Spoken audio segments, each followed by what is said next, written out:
যে যাত্রা সংগঠিত হতে চলেছে, এই যাত্রা পশ্চিমবঙ্গ ভারতীয় জনতা পার্টির ইতিহাসে আগামী দিনে লেখা থাকবে ঐতিহাসিক যাত্রায় রূপান্তরিত হতে চলেছে।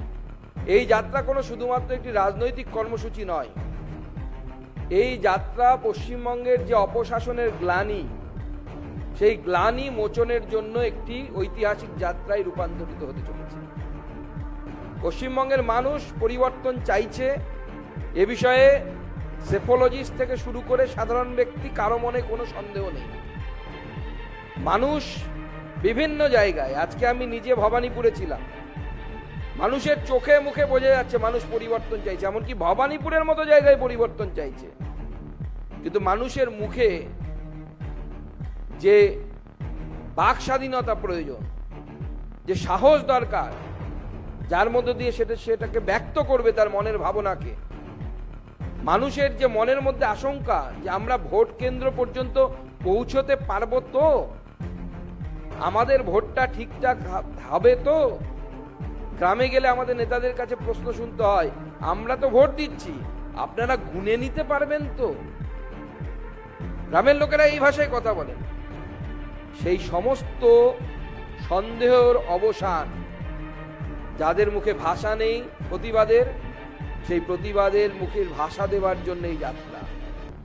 যাদের মনে এই আশঙ্কা জন্মেছে যে আপনারা গুনে নিতে পারবেন তো, তাদের মনে আত্মবিশ্বাস দেওয়ার জন্য এই যাত্রা।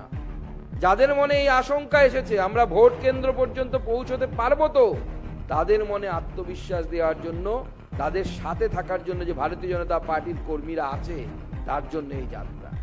মাননীয় প্রধানমন্ত্রীর উপস্থিতিতে ঐতিহাসিক র্যালির মধ্য দিয়ে এই যাত্রার পরিসমাপ্তি ঘটবে।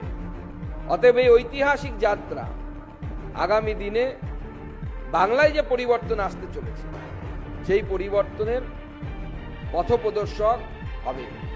ঠিক যেমন আমরা আমাদের পুরাণে পড়েছি যে মা গঙ্গা আসার আগে ভগীরথ নাকি শঙ্খনাদ করতে করতে মা গঙ্গাকে প্রথমে স্বর্গ থেকে হিমালয়, হিমালয় থেকে আমাদের গঙ্গাসাগর পর্যন্ত এনেছিলেন। এই যাত্রা সেই ভগীরথের কাজ করবে। যে পরিবর্তনের গঙ্গা মাননীয় প্রধানমন্ত্রীর কথা অনুসারে বিহার থেকে বাংলায় প্রবেশ করবে, সেই পরিবর্তনের যাত্রার ভগীরথ পরিবর্তনের যা গঙ্গা, সেই গঙ্গার ভগীরথ হবে হচ্ছে এই পরিবর্তন যাত্রা। আগামী দিনে এই যাত্রার মধ্য দিয়ে বাংলার মানুষের মনে যে ক্ষোভ আছে তার বহিঃপ্রকাশ আপনারা দেখতে পাবেন।